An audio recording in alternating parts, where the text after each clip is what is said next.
I-recycle ra na.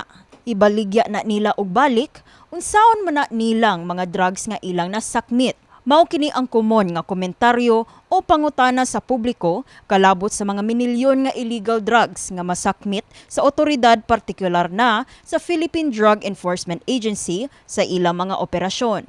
Aron pagwagtang sa mga pagduda, mas gipaspasan karon sa PDEA 7 ang destruction o disposal sa maong mga illegal drugs, pinaagi sa pagduso og motion for immediate destruction sa korte. Kini gibutyag sa Regional Director sa PDEA 7, Alex Tablate, ato sa Open Line News Media Forum karong Martes, Pebrero 11. Gitakda nga sa Webes, Pebrero 13, 41 ka kilos nga shabu nga mobalor sa 284 million pesos ang gitakdang sunugon sa usa ka punerarya sa Dakbayan sa Sugbo. Kabahin na niini ang 25 kilos nga shabu nga nasakmit ni adtong Enero 23 gikan sa inahan og anak sa Pantalan sa Dakbayan sa Sugbo ato sa regular paneling sa K9 dog nga si Bayani. Tungod niini mas gihugtan sa PDEA ang ilahang regular paneling sa mga pantalan. Mga comments, nga mayon nga asa na pud na padong. Mabalik na po na sa kwan. So, this is to show to the public na we are very serious, particularly kini nga pagsunog.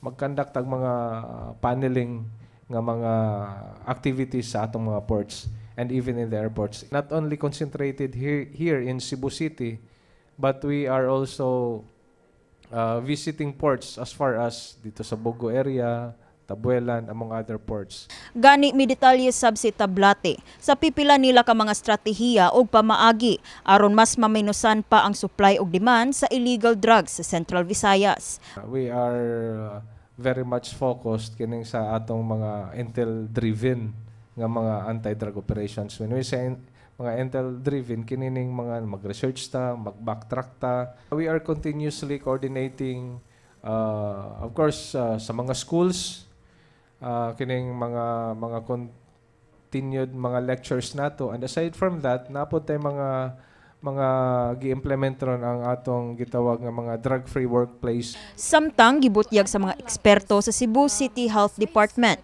ubos sa mental health program nga sa dulan 1,500 ka reported or profiled mental illness cases sa syudad sa tuig 2021 hangtod 2025, 104 ang tungod sa alcohol and drug use. So for the alcohol use disorders, the drug use disorder has 94 while the alcohol use disorder has 10. Medyo dako pod ang atong problema sa illegal drugs. But at the end of the day, it boils down sa family. So mao lang nang akong ikatambag siguro nga from time to time, especially ang atong mga students. Kini si Eliza May Piñaranda, alang sa My TV, Cebu.